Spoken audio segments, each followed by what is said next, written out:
ഇയാൾ ബാക്കി വന്ന ഭക്ഷണത്തിനായി കൈനീട്ടുമ്പോഴാണ് ട്രോളി തിരികെ വെച്ച് മെഷീനിൽ നിന്ന് നാണയം നേടുന്ന സ്ത്രീയെ കണ്ടത്. അതൊരു ബുദ്ധിപൂർവമായ വഴിയായി തോന്നി. 3 ട്രോളികൾ അടുക്കിവെച്ച് കിട്ടിയ നാണയങ്ങൾ കൊണ്ട് അയാൾ ആദ്യമായി വയറു നിറയെ ബർഗർ കഴിച്ചു. സ്വന്തം നാട്ടിലെ ആഭ്യന്തര യുദ്ധം കാരണം പാസ്പോർട്ടും വിസയും അസാവായതോടെ അയാൾ വിമാനത്താവളത്തിൽ കുടുങ്ങുകയായിരുന്നു. കസേരകൾ ചേർത്തുവെച്ച് ഉറങ്ങിയും ശുചിമുറിയിൽ കുളിച്ചും അയാൾ അവിടെ തന്നെ കഴിഞ്ഞു. ഇത് കണ്ട മാനേജർ അയാളുടെ വരുമാനം തടയാൻ മറ്റൊരാളെ ജോലിക്ക് വെച്ച് തുരത്താൻ നോക്കി. വിസയില്ലാത്തതിനാൽ എവിടെയും ജോലി കിട്ടിയില്ലെങ്കിലും തന്റെ പഴയ വൈദഗ്ധ്യം വെച്ച് വിമാനത്താവളത്തിലെ തകർന്ന ഭിത്തി അയാൾ ഒറ്റരാത്രി കൊണ്ട് നന്നാക്കിയെടുത്തു.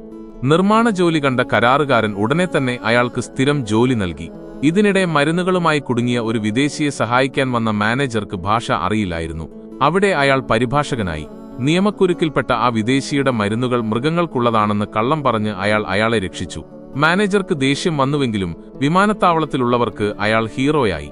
9 മാസങ്ങൾക്ക് ശേഷം യുദ്ധം അവസാനിച്ചു. സ്വാതന്ത്ര്യത്തിന്റെ അടയാളമായി സെക്യൂരിറ്റി ഗാർഡ് നൽകിയ കോട്ടും പുതച്ച് ഒടുവിൽ അയാൾ ആ വിമാനത്താവളത്തിന് പുറത്തേക്ക് നടന്നു.